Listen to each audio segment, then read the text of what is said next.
Millions of fans watched the Kansas City Chiefs win Super Bowl IV in January of 1970, the last game ever played before the American and National Football Leagues fully merged.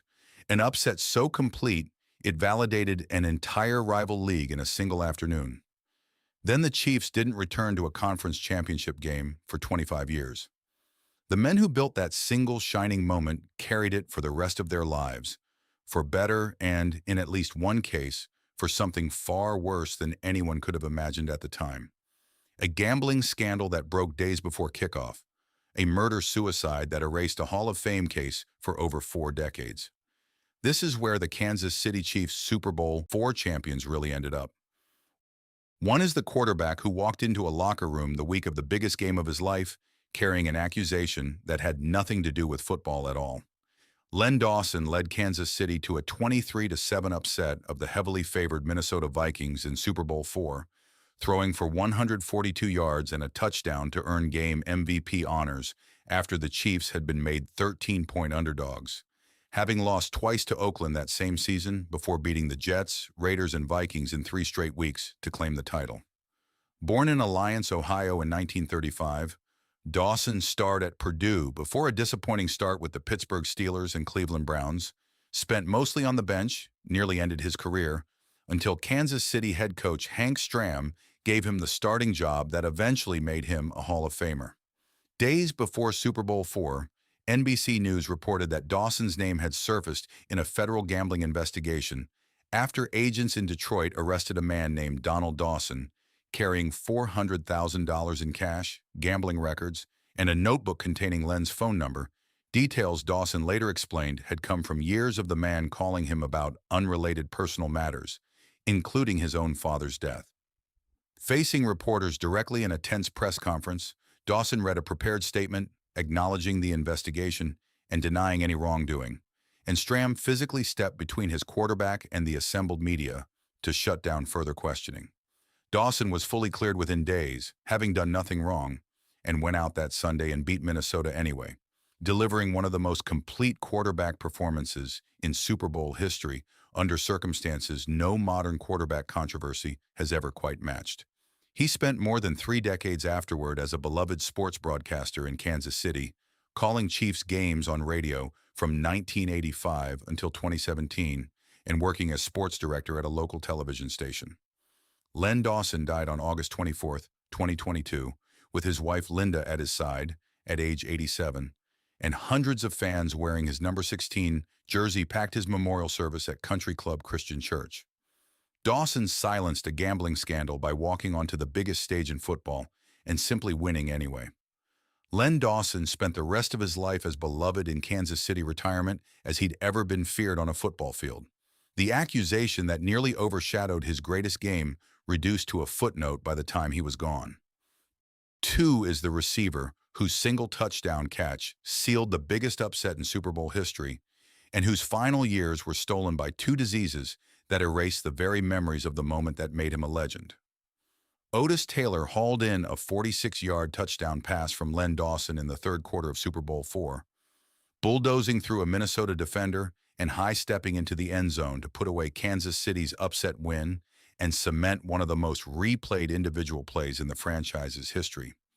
Born in Houston, Texas in 1942, Taylor starred at Prairie View A&M before Kansas City drafted him in 1965, and he went on to lead the entire NFL in receiving yards in 1971 as the AFC's Player of the Year. A big-bodied receiver, Dawson himself said the team turned to whenever nobody else knew what else to do. He retired in 1975, holding nearly every meaningful receiving record in franchise history, records that stood for decades afterward, and was inducted into the Chiefs' own Hall of Fame in 1982, though the Pro Football Hall of Fame in Canton never called, an omission many still consider one of the sport's most glaring snubs. In his later years, Taylor developed both Parkinson's disease and dementia, a combination that gradually stripped away his ability to recall the very afternoon that had made him a Kansas City icon. Otis Taylor died on March 9, 2023, after a long battle with both diseases, at age 80. Taylor authored the signature touchdown of the biggest upset in Super Bowl history. Otis Taylor spent his final years unable to remember scoring it, Parkinson's and dementia, taking back the one afternoon an entire city still refuses to forget. If Taylor's story is the one that surprised you, hit subscribe. The next man on this list was diagnosed with the disease that would kill him just 1 week before the Hall of Fame finally called his name. 3 is the towering defensive tackle whose sheer size made him the very first pick in AFL draft history, and whose Hall of Fame induction week was quietly overshadowed by a diagnosis he chose not to mention to anyone. Buck Buchanan was the first overall selection of the 1963 AFL draft out of Grambling, a 6'7" defensive tackle whose speed at that size Hall of Fame college coach Eddie Robinson called the finest he had ever seen, and he anchored Kansas City's defensive line through both of the franchise's Super Bowl appearances across a 13-year career. Born in Gainesville, Alabama in 1940, Buchanan made 8 straight AFL All-Star selections and helped the Chiefs capture their only Super Bowl championship in the 1969 season. He learned he had lung cancer just 1 week before his own Pro Football Hall of Fame induction ceremony in 1990, following decades as a heavy smoker, and he chose not to mention the diagnosis publicly during the celebration at all. He underwent surgery to remove part of his right lung, along with chemotherapy and radiation, but the cancer had already spread. Buck Buchanan died at his Kansas City home on July 16, 1992 at age 51, with founder Lamar Hunt and former teammates at his side in his final days. And his funeral was attended by NFL Commissioner Paul Tagliabue and his old head coach Hank Stram. Buchanan terrorized quarterbacks for over a decade, using a combination of size and speed nobody at his position had ever shown before. Buck Buchanan kept his own diagnosis private through the single greatest honor of his football life, and was gone within 2 years of learning it.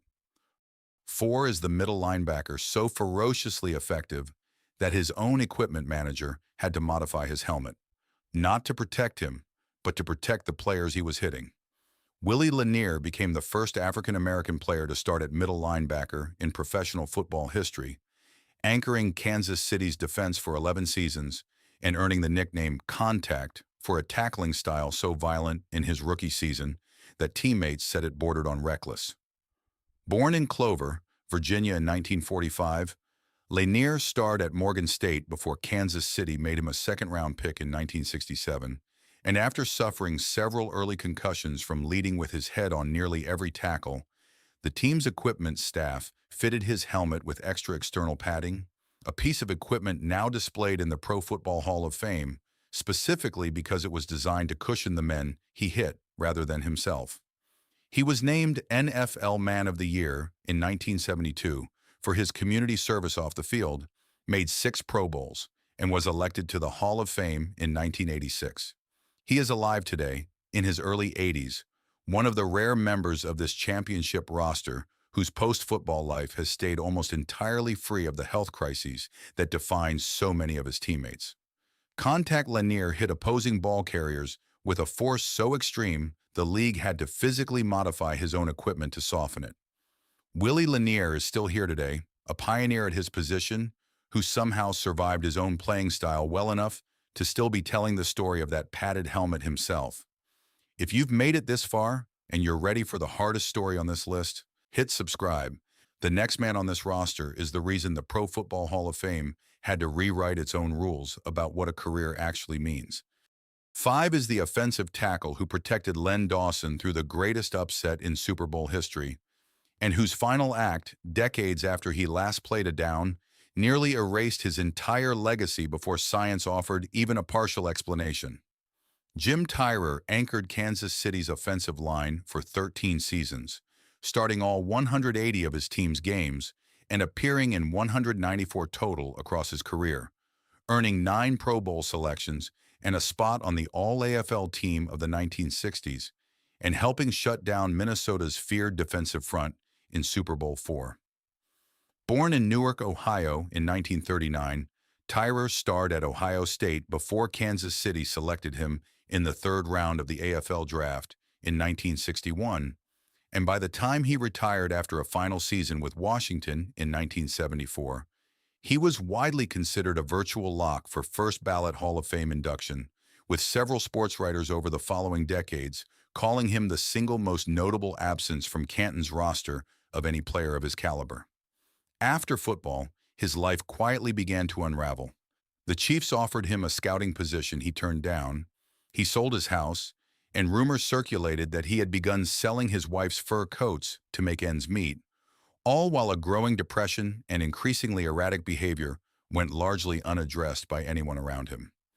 In the early morning hours of September 15, 1980, while 3 of his 4 children slept elsewhere in the house, Tyrer took a .38 caliber pistol, shot and killed his 40-year-old wife, Martha, and then took his own life. He was 41 years old. The murder-suicide instantly ended his Hall of Fame candidacy, and his name disappeared from consideration for more than 4 decades. His son Brad has said publicly that the man who committed that act wasn't our dad, pointing to the erratic behavior, depression, and irrational decisions in the months beforehand that increasingly resemble what researchers now associate with chronic traumatic encephalopathy, though no test for the disease existed at the time of his death. Tyrer's case returned to Hall of Fame, balloting in 2025 as a senior finalist, sparking fierce public debate over whether decades-old brain trauma should reframe a horrific final act. Despite his children's advocacy and the mounting scientific evidence, voters ultimately declined to induct him. Tyrer protected the quarterback who won Kansas City its only championship for 13 consecutive seasons without ever missing a single start. Jim Tyrer's final morning took his wife's life and his own, and the debate over what, if anything, football's violence had to do with that morning is still, decades later, exactly as unresolved as it was in 1980.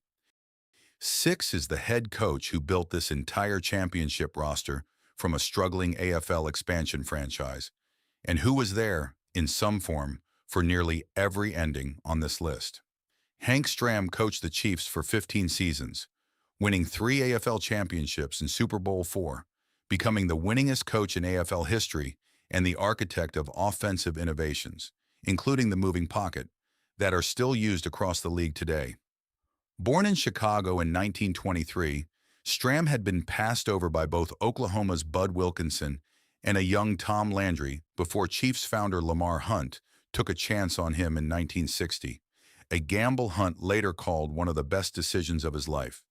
Stram personally shielded Len Dawson from reporters during the gambling scandal, sat beside Buck Buchanan's family in his final days, and coached both Otis Taylor and Willie Lanier through the greatest afternoon of their professional lives.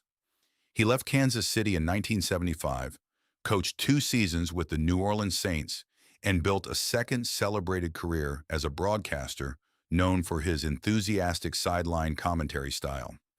Hank Stram died on July 4, 2005, at a hospital near his home in Covington, Louisiana, at age 82, after several years of declining health attributed to complications from diabetes.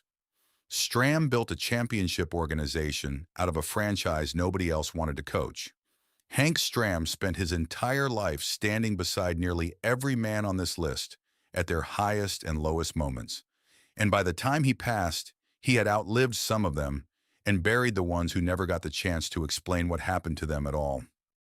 They rest now in a Kansas City church packed with fans wearing his number, in Mount Moriah Cemetery, where a diagnosis kept secret through a Hall of Fame ceremony finally caught up 2 years later, and in the unresolved wreckage of a single morning in 1980 that a Hall of Fame committee is still arguing about generations later. One is still alive today, a pioneer telling the story of his own modified helmet decades after the league quietly admitted how dangerous his tackling style had actually been. The Kansas City Chiefs won their first championship as a franchise nobody expected to be there at all. And more than 50 years later, the cost of that single afternoon in New Orleans is still being tallied, one Hall of Fame ballot at a time.